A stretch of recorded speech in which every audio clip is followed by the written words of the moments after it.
ஆண்டாள் நாச்சியார் அருளிச் செய்த திருப்பாவை 22வது பாசுரம். அங்கண்மா ஞாலத்தரசர் அபிமான பங்கமாய் வந்து உன் பள்ளி கட்டில் கீழே சங்கமிருப்பார் போலே வந்து தலை பெய்தோம். கிங்கிணி வாய்ச்செய்த தாமரை பூப்போலே செங்கண் சிறுச்சிறிதே எம்மேல் விழியாவோ. திங்களும் ஆதித்யனும் எழுந்தாற்போல் அங்கண் இரண்டும் கொண்டு எங்கள் மேல் நோக்குதியேல் எங்கள் மேல் சாபம் இழிந்தேலோர் எம்பாவாய் என்று கண்ணன் எப்படி தங்களுக்கு அருள வேண்டும் என்பதை ஆண்டாள் நாச்சியார் உணர்த்துகிற பாசுரம். அங்கண்மா ஞாலத்து அரசர் அபிமான பங்கமாய் வந்து உன் பள்ளி கட்டில் கீழே சங்கமிருக்கிறார்கள். அங்கே ஒரு கூட்டம் இருக்கிறது கண்ணா, நீ கண்ணை திறந்து பார்க்கும்போது ஏற்கனவே ஒரு கூட்டம் உனக்காக அங்கே காத்திருக்கிறது. நாங்களும் இங்கே காத்திருக்கிறோம். அந்த கூட்டத்திற்கும் இந்த கூட்டத்திற்கும் என்ன வித்தியாசம் தெரியுமா? அந்த அரசர்கள், அவர்களெல்லாம் அரசர்கள். ஆனால் அந்த அரசர்கள் கூட தங்களுடைய அதிகாரத்தை, தங்களுடைய வரம்பை, தங்களுடைய ஆளுகையை விட்டுவிட்டு, தங்களுடைய அபிமானத்தை தொலைத்து விட்டு இங்கே வந்து உன்னுடைய அந்த கட்டில் காலுக்கு கீழே காத்திருக்கிறார்கள். நீ எப்போது கண் விழித்து அருளுவாய் என்று காத்து கொண்டிருக்கிறார்கள். நாங்கள் இந்த பக்கத்திலே காத்து கொண்டிருக்கிறோம். எங்களை நீ பார்க்க வேண்டும் என்று நாங்கள் காத்து கொண்டிருக்கிறோம். அவர்களும் கூட்டமாக நிற்கிறார்கள், நாங்களும் கூட்டமாக நிற்கிறோம். கண்ணா, நீ என்ன செய்ய வேண்டும் தெரியுமா? உன்னுடைய திருக்கண்களை கொஞ்சம் கொஞ்சமாக மலர்த்த வேண்டும். கிங்கிணி வாய்ச்செய்த தாமரை பூ போலே செங்கண் சிறுச்சிறிதே எம்மேல் விழியாவோ. உன்னுடைய கண்களை அப்படியே பட்டென்று மலர்த்தி விடாதே, எங்களால் தாங்க முடியாது. ஒரு பெரிய விஷயம் நமக்கு கிடைக்கிறது என்றால் அதை தாங்குகிற சக்தி நமக்கு இருக்கிறதா என்று பார்க்க வேண்டும். ஒரு பெரிய பாறாங்கல்லை தூக்கி யாராவது கொடுத்தால் அதை நம்மால் தாங்க முடியுமா? அதை கையில் வாங்கும்போது கீழே விழுந்து விடுவோமா என்று கவனிக்க வேண்டும்.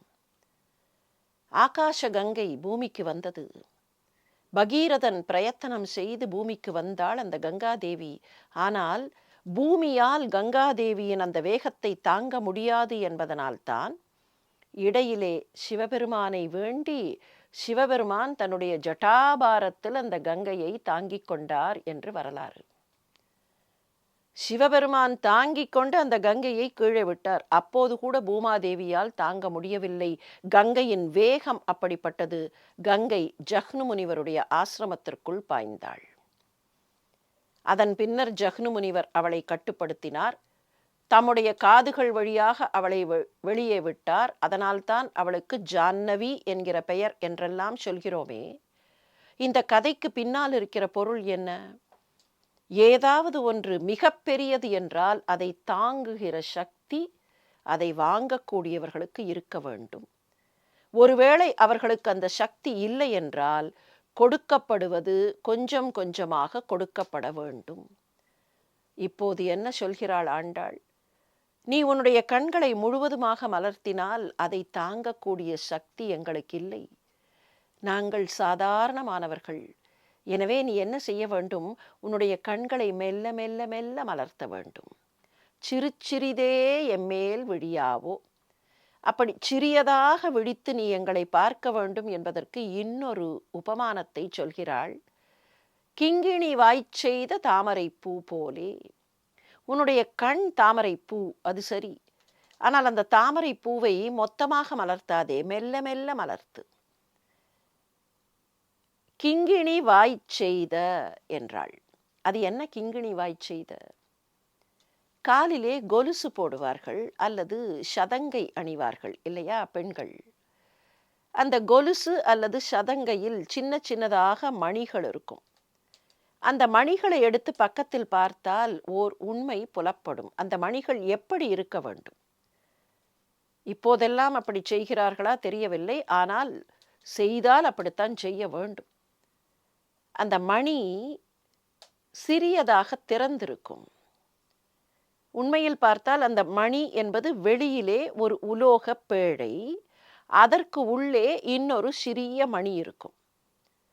அந்த உள்ளே இருக்கிற உருளை உருண்டு உருண்டு வெளியில் இருக்கிற அந்த பேழையில் தட்டி தட்டி ஓசை எழுப்பும். அதுதான் அந்த கிணிகிணி கிணிகிணி என்கிற சத்தம். கிணிகிணி என்கிற சத்தத்தை கொடுப்பதனால் அதற்கு கிங்கிணி என்று பெயர். இப்போது வெளியிலே ஒரு உலோக உருண்டை, அதற்குள்ளே ஒரு சிறிய உலோகத் துண்டு. இந்த உலோகத் துண்டு அந்த உலோக உருண்டையில் உரசி உரசி சத்தத்தை எழுப்புகிறது. வெளியில் இருக்கிற அந்த உலோக உருண்டை மொத்தமாக மூடியிருந்தால் சத்தம் கேட்கும்போது அது சுனாதமாக இருக்காது. அந்த சத்தம் ஏதோ போட்டு அழுத்துவது போல இருக்கும்.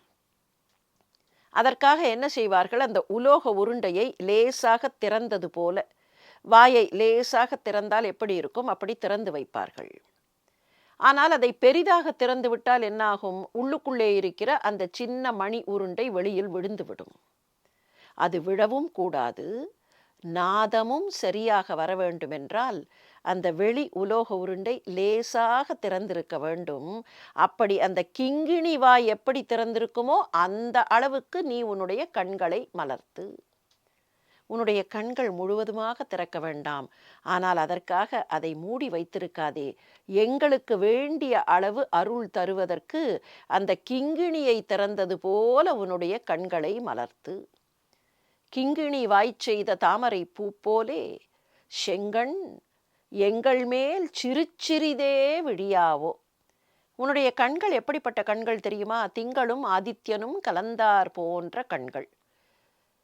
முதல் பாசுரத்திலேயே கார்மேனி செங்கண் கதிர் மதியம் போல் முகத்தான் என்று குறிப்பிட்டாள்.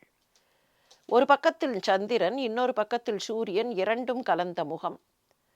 திருமாலுக்கு 2 கண்களில் ஒன்று சூரியன் ஒன்று சந்திரன் என்பதாக கணக்கு. வலது கண் சூரியன், இடது கண் சந்திரன்.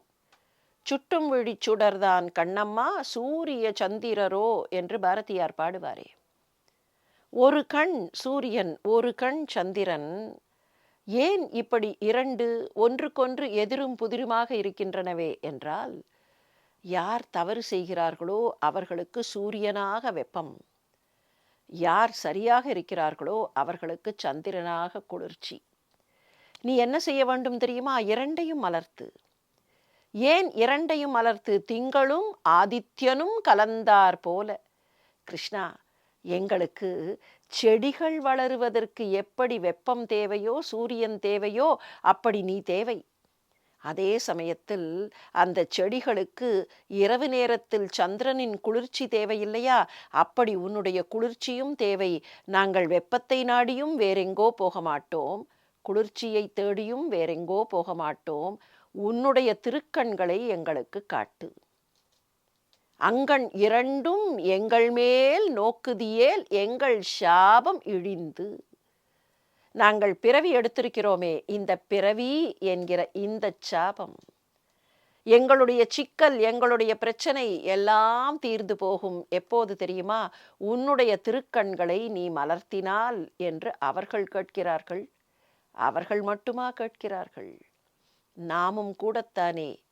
செங்கண் 2ம் சிறிதே எங்கள் மேல் விழித்துப்பார் கண்ணா என்று கேட்கிறோம். கண்ணன் கண்டிப்பாக செவிசாய்ப்பான்.